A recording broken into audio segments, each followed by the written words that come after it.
রাস্তা থেকে কষ্টদায়ক কোনো কিছু পড়ে থাকতে দেখলে সরিয়ে যাওয়া, সরিয়ে ফেলা। 2 কোনো খুশির সংবাদ শুনলে সিজদা শুকরিয়া আদায় করা। 3 কোনো ভুল অন্যায় গুনাহ হয়ে গেলে 2 রাকাত সালাতুত তওবা পড়া। 4 কোনো ভুল হয়ে গেলে একটু দান দক্ষিণা করে প্রায়শ্চিত্ত করা, মুখে শুধু তওবা না কিছু দানও করা। 5 কোন একটা মজলিসে বসে আছেন, কোথাও বসে আছেন, বেশি বেশি কোনো ফাঁকে ফাঁকে ইস্তেগফার পড়া, আস্তাগফিরুল্লাহ ওয়া তুবু পড়া, পিলে পড়া।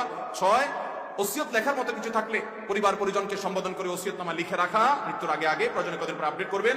7 এশার পরে দ্রুততার সাথে তাড়াতাড়ি ঘুমায় পড়া, দেরি না করা। 8 এশার নামাজ একটু বিলম্ব করে পড়া, এশার আগে খানা খেয়ে ফেলা।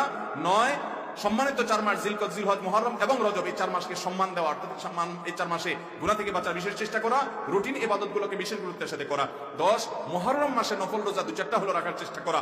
11 বৃষ্টি হলে মাঝে মধ্যে গায়ে একটু বৃষ্টির পানি লাগানো। 12 মসজিদে ঢোকার পর 2 রাকাত নামাজ পড়া, ওযু করার পর 2 রাকাত নামাজ, তাহিয়াতুল ওযু, তাহিয়াতুল মসজিদ পড়া। 13 ব্যবসায়ীরা কোনো কিছু বেচার পরে ফেরত নেওয়া, আল্লাহকে খুশি করার জন্য, এটা সুন্নাহ হারিয়ে যাওয়া। 14 সালাম শুধু পরিচিতদেরকে না দিয়ে বরং পরিচিত দেওয়া, পাশাপাশি অপরিচিত অচেনা মানুষকেও কি দেওয়া, সালাম দেওয়া।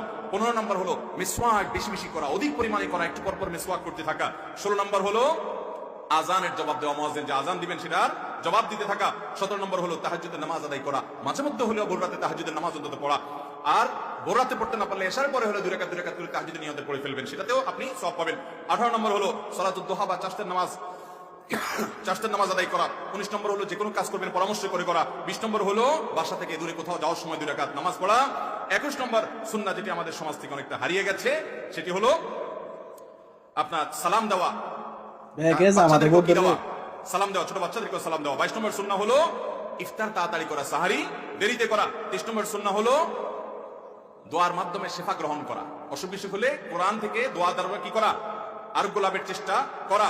24 নম্বর সুন্নাহ হলো সকালে ফজর পরে না ঘুমানো। 25 নম্বর সুন্নাহ হলো কোনো খাবার পড়ে গেলে সে খাবার তুলে খাওয়া।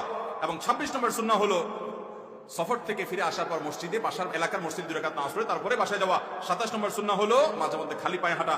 28 নম্বর সুন্নাহ হলো মুস্কি হাসা, বিশেষ করে মানুষের সাথে কথা বলতে সাক্ষাৎ হবে, হাসি মুখে মানুষের সাথে